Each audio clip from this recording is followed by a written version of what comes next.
السلام علیکم ورحمۃ اللہ وبرکاتہ۔ ایک صاحب نے سوال کیا ہے کہ بچہ جب پیدا ہوتا ہے تو اس کے کان میں اذان کیوں دی جاتی ہے، اور جب آدمی مر جاتا ہے تو دفن کے بعد اس کی قبر پر اذان کیوں دی جاتی ہے؟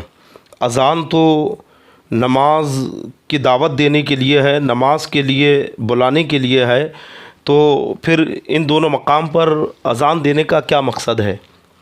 دیکھیے، یقیناً اذان یہ نماز کا اعلان ہے۔ جب نماز کے لیے دعوت دی جاتی ہے تو اذان کہی جاتی ہے، لیکن روایتوں میں یہ بھی آیا ہے کہ اذان سے شیطان دور بھاگتا ہے، اور اس کے علاوہ اذان کے بہت سارے فوائد ہیں۔ اذان اللہ کا ذکر ہے، اذان سے دلوں کو چین ملتا ہے، اور اذان سے بلائیں اور مصیبتیں دور ہوتی ہیں۔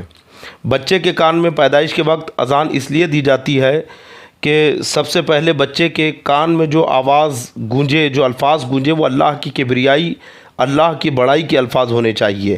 اس لیے بچے کے کان میں اذان دی جاتی ہے، اور اس کا دوسرا مقصد یہ ہے کہ بچہ شیطان کے شر سے دور رہے، کیونکہ مشکوٰۃ شریف میں روایت موجود ہے کہ جب اذان ہوتی ہے تو شیطان ہوا خارج کرتے ہوئے بھاگتا ہے۔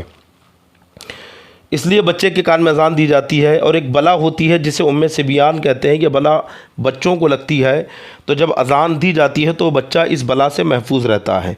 اور قبر پر اذان اس لیے دی جاتی ہے کیونکہ اذان تلقین ہے۔ روایتوں میں آیا ہے، حدیث پاک میں ہے کہ اپنے مردوں کو تلقین کرو، تو قبر پر اذان تلقین کے لیے دی جاتی ہے۔ اور ترمذی شریف وغیرہ میں روایت موجود ہے کہ جب مردے کو دفن کر دیا جاتا ہے تو قبر میں شیطان آتا ہے اور اسے بہکاتا ہے اور کہتا ہے کہ تو مجھے خدا کہے، یعنی جب فرشتے کہتے ہیں من ربک، تیرا رب کون ہے، تو شیطان اپنی طرف اشارہ کرتا ہے۔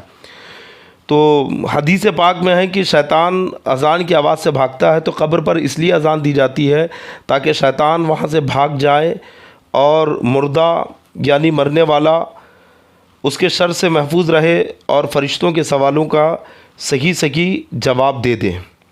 اذان کے بہت سارے فوائد ہیں، اس لیے اذان دینی چاہیے۔ گھروں میں اذان دینے سے شیاطین دور ہوتے ہیں، جادو کا اثر، عاصب کا اثر اذان سے دور ہوتا ہے۔